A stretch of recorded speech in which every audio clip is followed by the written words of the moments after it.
त्यसको लागि चाहिँ जनतालाई बिजुली चाहिँदैन। सहरी क्षेत्रका लागि मात्रै लोड सेडिङ भयो भनेर बिजुली पुर्याएर हुन्छ? संविधानले दिएको अधिकारलाई सुनिश्चित गर्दै विद्युत अहिलेको इन्डक्सन चुलोमा चाहिँ कतिखेर लाइन जान्छ थाहा छैन।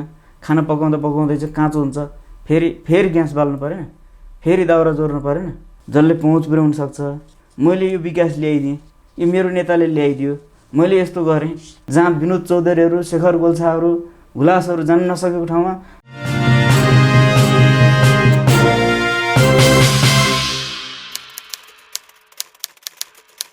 आदरणीय दर्शकवृन्द नमस्कार। आजको TNT बसमा म राजु श्रेष्ठ हार्दिक स्वागत गर्दछु। आज विश्व वातावरण दिवस। विश्व वातावरण दिवसका सन्दर्भमा नेपाल नवीकरणीय ऊर्जा परिसङ्घका अध्यक्ष गुणराज ढकालसँग विश्व वातावरण दिवस, नेपाल नवीकरणीय ऊर्जाको क्षेत्र र बजेटका विषयमा केन्द्रित रही कुराकानी गर्दछौँ। यहाँलाई स्वागत छ। धन्यवाद। आज जुन 5 तारिक अर्थात् विश्व वातावरण दिवस नेपालमा पनि विविध कार्यक्रम गरी मनाइँदैछ। नेपालमा नवीकरणीय ऊर्जाको स्थिति के छ र यसले वातावरणीय क्षेत्रमा के कस्तो योगदान पुर्याइरहेको छ, हामीलाई संक्षिप्तमा प्रकाश पारिदिनुहोस्। धन्यवाद राजुजी। आज विश्व वातावरण दिवस। आज ओन्ली वान अर्थ, केवल एक पृथ्वी र living sustainably in harmony with nature भन्ने नाराका साथ नेपालमा पनि विश्व वातावरण दिवस मनाइराखिएको छ। यो विगत 1974 देखि लगातार रूपमा यसलाई मनाइराखिएको छ। यो पृथ्वीको तापक्रम वृद्धिसँगै यसलाई विविध ढङ्गमा यसलाई यो एउटा रियलाइजेसन गरेर वातावरणसँग हामी कसरी सन्तुलन मिलाउने भन्ने विषयमा चाहिँ हामी गरिएको छ। नेपालमा यो जलवायु परिवर्तन र नवीकरणीय ऊर्जा, जलवायु परिवर्तनको न्यूनीकरणको लागि नवीकरणीय ऊर्जालाई सँगसँगै गर्नको लागि नेपाल सरकारले विदेशहरूमा गएर NDC 2016, NDC 2021 यस्तै तरिकाले क्योटो प्रोटोकल र गत वर्ष हाम्रो प्रधानमन्त्रीज्यू गएर यो संयुक्त राज्य बेलायतमा चाहिँ यो ग्लास्गोमा चाहिँ COP26 मनाइएको अवस्था हो। र त्यो COP26 मनाउँदा नेपाल सरकारले गरेको प्रतिबद्धता अनुसार नेपालमा जलवायु परिवर्तन र नवीकरणीय ऊर्जा सँगसँगै हुनुपर्ने एउटा प्रतिबद्धता एकतिर छ भने त्यसको कार्यान्वयनमा सरकार कहीँ कतै चुकेको जस्तो यो अहिलेको बजेटमा पनि देख्न सकिन्छ। नेपालमा नवीकरणीय ऊर्जा परिसङ्घले वातावरणीय क्षेत्रमा के कस्तो काम गरिरहेको छ, तपाईँहरू आफै कसरी अगाडि बढ्दै हुनुहुन्छ, त्यो पनि प्रकाश पार्नुहोस् न। नेपालमा नवीकरणीय ऊर्जा परिसङ्घले यो नवीकरणीय ऊर्जा परिसङ्घ भनेको एउटा छाता संस्था हो। नवीकरणीय ऊर्जासँग काम गरिरहेका विभिन्न सङ्घ संस्थाहरूको एउटै छातामुनि गोलबद्ध भएर हामीले यसलाई नवीकरणीय ऊर्जाको महत्त्व नेपालमा किन गर्नुपर्ने हुन्छ, कसरी गर्न सकिन्छ, कस्ता कस्ता प्रविधिहरू छन्, यसले जनताको दैनिक जीवनयापनमा कस्तो प्रभाव पार्न सक्छ, यो केका लागि आवश्यक छ, हामीले कार्बन न्युट्रलको लागि र जलवायु परिवर्तनसँग COP26सँग र यो विश्व वातावरणसँग हामीले नवीकरणीय ऊर्जाको कस्तो किसिमको महत्त्व हुन्छ र नवीकरणीय ऊर्जा प्रवर्धन गर्नको लागि कस्ता कस्ता किसिमका कार्यक्रमहरू जो सरकार मात्रैले पनि गर्न सक्दैन, सरकारले कमिटमेन्ट गरेको हुन्छ। सरकारले गरेको कमिटमेन्टमा हामी निजी क्षेत्रका तर्फबाट दूरदराजका जनताहरूसँग सहकार्य गरेर समन्वय गरेर स्थानीय सरकार, स्थानीय सङ्घ संस्थाहरूसँग मिलेर त्यहाँ कस्तो किसिमको नवीकरणीय ऊर्जाका प्रविधिहरूको सम्भावना छ र ती प्रविधिहरूलाई हामीले जनताको दैनिक जीवनयापनमा कसरी रूपान्तरण गर्न सकिन्छ र त्यो सस्टेनेबल्ली एकचोटि बनाउने मात्रै होइन कि त्यसलाई यो प्रविधिसँग सम्बन्धित भएको कारणले बिग्रिने र त्यसको मर्मत सम्हार गर्ने, त्यसका लागि आवश्यक पर्ने जनशक्तिहरू तयार पार्ने, तालिमहरू प्रदान गर्ने, जनचेतनाहरू स्थापित गर्ने किसिमले विभिन्न किसिमका हामीले कार्यक्रमहरू विभिन्न सङ्घ संस्थाहरू, सरकारी गैर सरकारी निकायहरू, युनिभर्सिटीहरू, एकाडेमिक एक्सपर्टहरू, राष्ट्रिय अन्तर्राष्ट्रिय सबैसँग सहकार्य गरेर नवीकरणीय ऊर्जाको क्षेत्रमा विगतदेखि गरिरहेको कामलाई अब आगामी दिनमा कसरी लैजानुपर्छ त्यसको लागि चाहिँ विभिन्न सङ्घ संस्थाहरूसँग आवश्यक समन्वय र सहकार्य गर्ने काम गरिरहेको छ। यहाँले भर्खरै छाता सङ्गठन पनि भन्नुभयो। यो छाता सङ्गठन के को छाता सङ्गठन हो? यो हामीले नवीकरणीय ऊर्जासँग सम्बन्धित यसका उद्देश्यहरूलाई आयामहरूलाई प्रवर्धन गर्नको लागि जुन स्थापित सङ्घहरू संस्थाहरू त्यसमा कुन संस्थाहरू छन् त? Solar electric manufacturing association Nepal सिम्यान, नेपाल लघु जलविद्युत विकास संस्था एनएमएसडिए, यस्तै तरिकाले नेपाल बायोग्यास प्रवर्धन सङ्घ, यस्तै तरिकाले चाहिँ नेपाल सोलर थर्मल एसोसिएसन, यस्तै तरिकाले रुटपान चुलोहरूको सम्बन्धी त्यसलाई चाहिँ गर्ने व्यवसायीहरू जुन बायोमास चुलोहरूको चाहिँ व्यवसाय गर्ने संस्थाहरूको सञ्जाल हो। यस्तै तरिकाले बायोमास एसोसिएसन भनेपछि वैकल्पिक ऊर्जाका क्षेत्रमा काम गर्ने सोलोडोलो प्राइभेट सेक्टरहरूको तपाईँहरू प्रतिनिधि? एकदम वैकल्पिक ऊर्जासँग काम गर्ने, नवीकरणीय ऊर्जासँग काम गर्ने सम्पूर्ण एसोसिएसनहरूको एउटा छाता संस्थाको रूपमा चाहिँ यसलाई हामीले गरेका छौँ। अब अर्को प्रसङ्ग यहाँ जोड्न चाहेँ मैले। सरकारले भर्खरै आगामी आर्थिक वर्षको बजेट सार्वजनिक गरेको छ। हजुर। अब तपाईँहरू लामो समयदेखि वैकल्पिक ऊर्जाका क्षेत्रमा काम गर्दै आउनुभएको छ। यो बजेटले वैकल्पिक ऊर्जाका क्षेत्रलाई के कस्तो प्राथमिकता दिएको तपाईँ अनुभव गर्नुभयो? यो विगतका सरकारहरूले बरु वैकल्पिक ऊर्जा भनेर छुट्टै एउटा च्याप्टरमा चाहिँ उसले बजेटको विनियोजन गरेको हुन्थ्यो र वैकल्पिक ऊर्जाका केही विशेष फोकससहित कार्यक्रमहरू ल्याएको हुन्थ्यो, जसबाट हामी उत्साहित भएर 520वटा कम्पनीहरू हामी अहिले छौँ सबै नेपालभरि, र उनीहरूले चाहिँ एउटा निजी क्षेत्रबाट पनि नवीकरणीय ऊर्जामा लगानी गर्नुपर्छ र जनतासँगै गर्नुपर्छ भनेर स्थापित भएका हौँ। तर अहिलेको बजेटमा चाहिँ हामी अलि निराशावादी नै छौँ। अलि नवीकरणीय ऊर्जा भनेर अहिले सरकारले हाइड्रो पावरलाई जुन व्यवस्था गरेको छ, मौद्रिक नीतिमा गरेको व्यवस्था, सरकारले गरेको व्यवस्थामा नवीकरणीय ऊर्जाले प्राप्त गर्ने सुविधाहरू चाहिँ सबै हाइड्रो पावरलाई प्रदान गरेर हाइड्रो पावर बाहेक जलविद्युत बाहेक अन्य नवीकरणीय ऊर्जाहरू सोलर, बायोग्यास, लघु जलविद्युत, सोलर थर्मल, सुधारिएको चुलो लगायतका अन्य बायोग्यासहरू चाहिँ अलिकति छायामा पर्ने किसिमको र यी कार्यक्रमहरूलाई प्रवर्धनात्मक ढङ्गले भन्दा पनि प्रक्युरमेन्टको ढङ्गले, एउटा प्रमोसनल एक्टिभिटी भन्दा पनि प्रक्युरमेन्टको ढङ्गले अब जनतासँग दीर्घकालीन रूपमा लैजाने किसिमले चाहिँ सरकारले कार्यक्रममा राखेको चाहिँ छैन। यहाँको भनाइअनुसार सरकारको छाया, सरकारका दृष्टिकोण ठुलो हाइड्रो पावरमा पर्यो र त्यसले गर्दा हामी चाहिँ ओझेलमा पर्यौँ भन्ने हो। एकदम यो जलाशययुक्त हाइड्रो पावरहरू नेपालको भविष्य हो। नेपालमा चाहिँ सुक्खायाममा पानीको बहाव कम हुन्छ र सुक्खायाममा र बर्खामा बढी हुन्छ। त्यसलाई जलाशययुक्त बनाएर त्यो ब्यालेन्स सन्तुलन गर्नको लागि चाहिँ जलाशययुक्त हाइड्रो पावरहरू नेपालको लागि फिजिबल हो, राम्रो हो। तथापि त्यो अहिले बुढी गण्डकी हाइड्रो पावर अहिले हामीले बनाउन थाल्यौँ भने आजकै दिनदेखि हामीले स्टार्ट गऱ्यौँ भने पनि त्यसलाई 8-10 वर्ष लाग्छ। यो 8-10 वर्षसम्म चाहिँ हामी के त्यसको लागि इनर्जी मिक्स गर्नु पर्दैन? त्यसको लागि चाहिँ जनतालाई बिजुली चाहिँदैन? सहरी क्षेत्रका लागि मात्रै लोड सेडिङ भयो भनेर बिजुली पुर्याएर हुन्छ? दूरदराजका गाउँहरूमा बिजुली चाहिँदैन? र त्यहाँ बत्ती मात्रै बाल्नको लागि बिजुली हो र?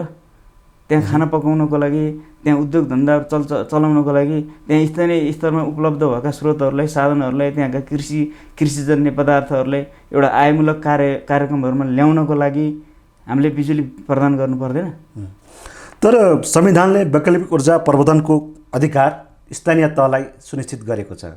यो सन्दर्भमा सङ्घीय सरकारको बजेटबाट धेरै आशा गर्नु पनि अपेक्षाकृत हुन्छ र? एकदम यो संविधानले वैकल्पिक ऊर्जाका सम्पूर्ण अधिकार स्थानीय तहमा दियो, तर स्थानीय तहलाई वैदेशिक राष्ट्रहरूसँग, वैदेशिक निकायहरूसँग डाइरेक्टली समन्वय गर्ने अधिकार दिएको छैन। र वैकल्पिक ऊर्जा यो जलवायु परिवर्तन यो ग्लोबल एक्टिभिटी भएको कारणले गर्दाखेरि यसमा वैदेशिक चासो, वैदेशिक सहयोगहरू लिएर आउनको लागि सङ्घीय सरकारले नै आवश्यक परामर्श, समन्वय गरेर कोअर्डिनेसन गरेर प्रदेश सरकारलाई, स्थानीय सरकारलाई पुर्याउनु पर्ने हुन्छ। र अहिले तत्कालीन अवस्थामा अधिकार त गयो, तर उनीहरूसँग सिप, क्षमता, त्यहाँ कुन किसिमका वैकल्पिक ऊर्जाहरूको सम्भावना छ त्यो अध्ययन गर्ने र त्यसलाई सस्टेनेबल रूपमा लैजानको लागि चाहिँ स्थानीय सरकारहरूमा त्यो किसिमको क्षमता छैन। र क्षमता अभिवृद्धि गर्नको लागि पनि केन्द्रीय सङ्घीय सरकारले त्यो आवश्यक समन्वय पनि गरेको छैन र त्यो दिएको पनि छैन। झन् बिचमा अल्मलिएको जस्तो चाहिँ भएको छ। यो सङ्घीयता कार्यान्वयनमा गएको त 5 वर्षको अवधि भइसक्यो। यो अवधिमा पनि तपाईँले भने जस्तो त्यो पूर्वाधार तयार भएको छैन। एकदम भएको छैन, किनभने जस्तो अहिले केन्द्रमा विद्युत प्राधिकरण छ, त्यस्तै किसिमको नवीकरणीय ऊर्जा प्राधिकरण प्रदेशमा हुनुपर्छ, गाउँपालिकामा हुनुपर्छ। एउटा गाउँपालिका मात्रै नभएर 2टा गाउँपालिका, 3टा गाउँपालिका, 5वटा गाउँपालिका, कतिवटा गाउँपालिका त्यहाँ सम्भावना भएका विद्युत शक्तिहरू उत्पादनहरू उसले केन्द्रीय प्रसारण लाइनबाट किनेर त्यहाँ साना साना जलविद्युतहरूलाई इन्टिग्रेसन गरेर राष्ट्रिय प्रसारणमा बेचेर अथवा त्यहाँको उत्पादनहरूलाई दिवा समयको बिजुली त्यहाँको परिप्रयोग के उद्योगहरू सम्भावना छ, त्यहाँ कस्ता किसिमका उद्योगहरू सञ्चालन गर्न सकिन्छ, त्यहाँ कसरी रोजगार सिर्जना गर्न सकिन्छ भन्ने विषयमा चाहिँ सशक्त उनीहरू गाउँपालिका लेभलमा, नगरपालिका लेभलमा अहिलेको बजेटले पुर्याउने चाहिँ सम्भावना मैले देखिरहेको छैन। यो रेकोन जो 500भन्दा बढी संस्थाको प्रतिनिधिमूलक संस्था 5 वर्षको अवधिमा आफ्नो व्यवसाय प्रवर्धनका निम्ति संविधानले दिएको अधिकारलाई सुनिश्चित गर्दै नयाँ बाटो खोज्नलाई कति प्रयासरत रह्यो? यस्तो एकदम राम्रो क्वेसन गर्नुभयो। हामीले नयाँ बाटो भन्नुभन्दा पनि अहिलेको संविधानले, अहिलेको नियमले, अहिलेको नीतिले के अधिकार प्रदत्त गरेको छ र हामी एउटा सोसियल एन्टरप्रेनर्स, एउटा सामाजिक उद्यमशीलताको हिसाबले एकदम दुर्गम गाउँमा पनि सम्भावना छ, त्यहाँ पनि स्थानीय खोला नालाहरूबाटै बिजुली उत्पादन गर्न सकिन्छ र उत्पादन गरेको बिजुलीलाई हामीले मर्मत सम्भारहरू हामी ग्यारेन्टी गर्न सक्छौँ, हामीले त्यसलाई दिन सक्छौँ। त्यहाँ सोलरबाट पनि बिजुली निकाल्न सकिन्छ, बायोग्यासबाट पनि निकाल्न सकिन्छ, वेस्टबाट पनि बिजुली निकाल्न सकिन्छ र साना साना खोलाहरूबाट पनि बिजुली निकाल्न सकिन्छ र त्यो उत्पादित बिजुलीलाई हामी व्यवस्थित पनि गर्न सकिन्छ, त्यसलाई व्यवसाय पनि गर्न सकिन्छ भन्नुको लागि हामीले विभिन्न राष्ट्रिय अन्तर्राष्ट्रिय युनिभर्सिटीहरू, नेपालका पनि विश्वविद्यालयहरू, नगरपालिका महासङ्घ, गाउँपालिका महासङ्घ, वैकल्पिक ऊर्जा लगायत अन्य विभिन्न आवश्यक सङ्घ संस्थाहरूसँग चाहिँ एउटा सहकार्य गरेर एग्रिमेन्ट गरेर उनीहरूसँग कोअर्डिनेसन गरेर विभिन्न वैदेशिक दात्री निकायहरूसँग पनि कोअर्डिनेसन गरेर नलेज ट्रान्सफर, हामीले एउटा ज्ञानको हामीले जानेको सिप उहाँहरूलाई कसरी हस्तान्तरण गर्ने, हामीले कसरी मिलेर सहकार्य गरेर बिजनेस गर्ने, व्यापार गर्ने र यो नवीकरणीय ऊर्जाबाट पनि हामी चाहिँ एउटा सस्टेनेबल जानको लागि चाहिँ इनोभेटिभ इन्भेस्टमेन्ट मोडल डेभलप गर्नको लागि चाहिँ हामीले प्रयासहरू गरेका छौँ र केही हदसम्म हामी सफल पनि छौँ। यो वैकल्पिक ऊर्जा प्रवर्धन केन्द्र यहाँले पनि भर्खर नाम लिनुभयो, नवीकरणीय ऊर्जा क्षेत्रको तालुकदार निकाय, यो आफै यसको भविष्य के हुने भन्ने पनि त चिन्ताको विषय छ, त्यसबाट तपाईँहरूले धेरै आशा गर्ने अवस्था रहन्छ? अब यस्तो त्यो एउटा स्थापित संरचना हो र त्यो संरचनालाई संस्थागत गरेर त्यसलाई बलियो बनाउँदा र त्यसलाई राम्रो गर्दा हामी सबैलाई फाइदा हुन्छ।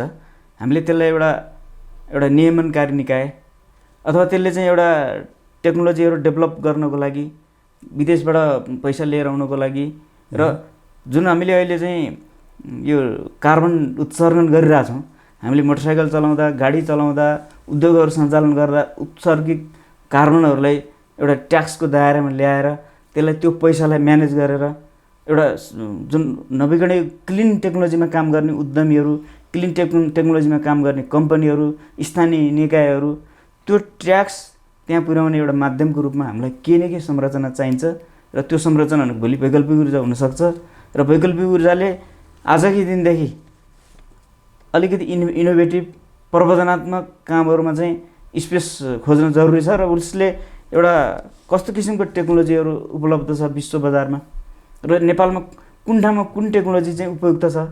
टेक्नोलोजी कुनै ठाउँमा सोलर टेक्नोलोजी उपयुक्त हुन्छ भने कुनै ठाउँमा बायोग्यास उपलब्ध हुन्छ र कुनै ठाउँमा माइक्रोहाइड्रो उपलब्ध हुन्छ, कुन ठाउँमा कुन उपयुक्त हुन्छ त्यो पत्ता लगाउनको लागि, त्यसमा काम गर्नको लागि, त्यसको लागि आवश्यक पर्ने मेन पावर उत्पादन गर्नको लागि, आवश्यक तालिम दिनको लागि, नेपालका उद्यमी व्यवसायीहरूलाई एक्सपोजर भिजिट गराउनको लागि, एउटा जिल्लाको उपलब्धतालाई अर्को जिल्लासँग समन्वय गराउनको लागि वैकल्पिक ऊर्जाको अझ बढी आवश्यक पर्छ र यसलाई खारेज गर्ने होइन कि यसलाई संस्थागत संरचनामा अझ विकास गरेर अझ राम्रो अधिकार दिएर यसलाई ऐनबाट नै एउटा एकमा लगेर नै यसलाई गर्नुपर्छ भन्ने चाहिँ मलाई लाग्छ। तपाईँले वैकल्पिक ऊर्जा क्षेत्रको अथाह सम्भावनाका बारेमा प्रकाश पार्दै गर्दा यो क्षेत्र बढी अनुदानमुखी भयो, दाताबाट परिचालित भयो भन्ने गुनासो पनि छ।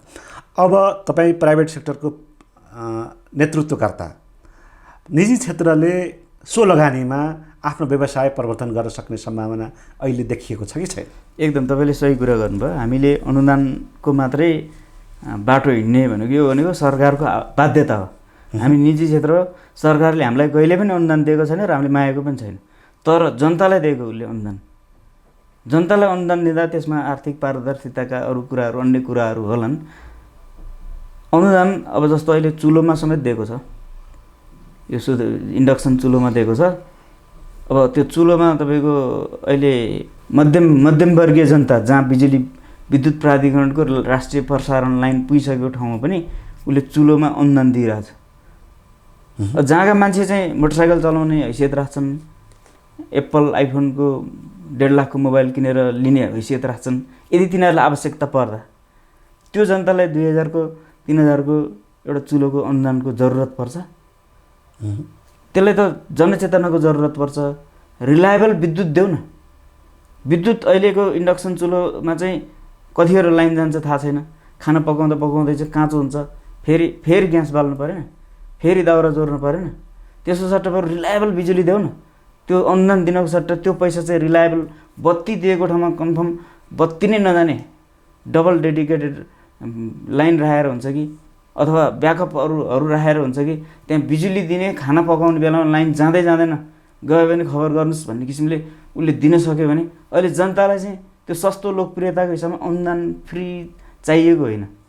उसलाई एउटा हामी प्राइभेट सेक्टरलाई बिजनेस कन्डक्टिभ इन्भाइरोमेन्ट चाहिएको छ। हामीले चाहिँ बिजनेस व्यवसाय गर्नु खोजेको, त्यसमा भाइबिलिटी ग्याप फन्ड हामीलाई चाहिँ बिजनेस गर्नको लागि घाटा भएकोलाई फन्ड पूर्ति गर्नको लागि सरकारले आवश्यक मेकानिजमहरू सफ्ट लोन प्रोभाइड गर्ने र अन्य त्यस्ता भाइबिलिटी ग्याप फन्डहरू प्रोभाइड गर्ने र विभिन्न किसिमका सुविधाहरू दिन सक्छ। त्यतातिर ध्यान छैन। एउटा सस्तो लोकप्रियताको लागि अनुदान भनेपछि यहाँ अहिले सरकारले नीतिगत सहजता गरेको छैन भन्ने मात्र यहाँको भनाइ हो। एकदम त्यो नीतिगत सहजता नगरेको कारणले आवश्यक समुदायमा पुग्न सकेको छैन अनुदान। जो पहुँचवाला छ, टाठो बाटो छ, जसले पहुँच पुर्याउन सक्छ, मैले यो विकास ल्याइदिएँ, यो मेरो नेताले ल्याइदियो, मैले यस्तो गरेँ, मैले हो नि त्यहाँ यस्तो गरिदिएको भन्ने किसिमले जुन एउटा पहुँच खडा गर्नको लागि र सस्तो लोकप्रियताको लागि चाहिँ प्रयोग गरिएको छ। एउटा रिलायबल हिसाबले सस्टेनेबल हिसाबले कसरी चाहिँ यो बजेटलाई सदुपयोग गरेर त्यो त एउटा रिभल्भिङ हुनु पऱ्यो नि। त्यहाँ पुर्याएको चाहिँ फेरि कसरी चाहिँ बेनिफिट हुन्छ, राज्यले कसरी बेनिफिट लिने। निजी क्षेत्रले त 30% चाहिँ सरकारलाई ट्याक्स तिर्छ, भ्याट तिर्छ। हामीले कमाएकोबाट जति हामीले कमाउँछौँ त्यसको 30% त सरकारले बिना लगाडी फिर्ता पाउँछ त हामीबाट। हामी त त्यो दिन तयार छौँ। हामीलाई बिजनेस गर्ने इन्भाइरोमेन्ट देऊ। हामी त्यो ठाउँमा दुर्गम ठाउँमा जहाँ विनोद चौधरीहरू, शेखर गोल्छाहरू, हुलासहरू जान नसकेको ठाउँमा एकदम दुर्गम ठाउँमा त्यहीँका जनताहरूसँग मिलेर बिजनेस पनि क्रिएट गर्ने र त्यहाँ भएको स्थानीय स्रोतहरूबाट उत्पादन गर्ने र बाहिरबाट विदेशबाट ल्याउने जुन आयात गर्नुपर्ने कुराहरूलाई रोक्ने र यहीँ उत्पादन गर्ने कुरामा हामी प्राथमिकता दिइरहेछौँ भनेपछि त्यो ठाउँमा जानको लागि, डोल्पा जानको लागि, हुम्ला जानको लागि, मुगु जानको लागि प्राइभेट सेक्टरलाई एउटा एउटा इनेबलिङ इन्भाइरोमेन्ट क्रिएट गर्ने काम सरकारको। हामीले अनुदान मागेका छौँ। अनुदान जनतालाई देऊ। तिमीले भोट पाउने जनताबाट जनतालाई देऊ। तर त्यो अनुदान छिटो छरितो होस्, 24 घन्टामा होस्, 1 महिनामा होस्। एउटा अनुदान लिनलाई 5 वर्ष कुर्न परेर हाम्रो इन्भेस्टमेन्ट फसाउनु छैन हामीलाई। हामी फसिरहेछौँ। यतिखेर सङ्घीय सरकारको बजेटको सैद्धान्तिक छलफल संसदमा सकिसकेको छ। अब बजेट पारित हुने क्रममा छ। अर्कोतिर प्रदेश सरकारहरूले बजेट निर्माण गर्ने क्रममा छन्। स्थानीय तहले पनि बजेट निर्माणको क्रममा छन्। अब नेपालको नवीकरणीय ऊर्जाका क्षेत्रमा काम गरिरहेका तपाईँहरू जस्ता प्राइभेट सेक्टरले, प्रदेश सरकार र स्थानीय सरकारले यो काम गरिदिएको खण्डमा, यो नीतिमा सहजता ल्याइदिएको खण्डमा जनताले सहज ऊर्जा, स्वच्छ ऊर्जा प्राप्त गर्न सक्दथे र नेपालको निजी क्षेत्रले पनि व्यवसाय प्रवर्धन हुन सक्थ्यो भन्ने कुराहरू के छन् त्यो मलाई पोइन्टमा भन्नु। धन्यवाद। अहिले हामीले प्रदेश सरकार, स्थानीय सरकारसँग काम गर्दा हामीलाई पनि सहजता महसुस हुन्छ। उहाँहरूलाई प्राविधिक हिसाबमा, विज्ञताको हिसाबले उहाँहरूले नियुक्ति गरेर प्रक्रिया पुर्याएर राख्नु पर्दैन। उहाँहरूलाई यदि कुनै पनि सोलरको विज्ञ, लघु जलविद्युतको विज्ञ, बायोग्यासको विज्ञ लगायत जुनसुकै नवीकरणीय ऊर्जाको विज्ञ चाहिएमा हामीसँग सम्पर्क गर्न सक्नुहुन्छ।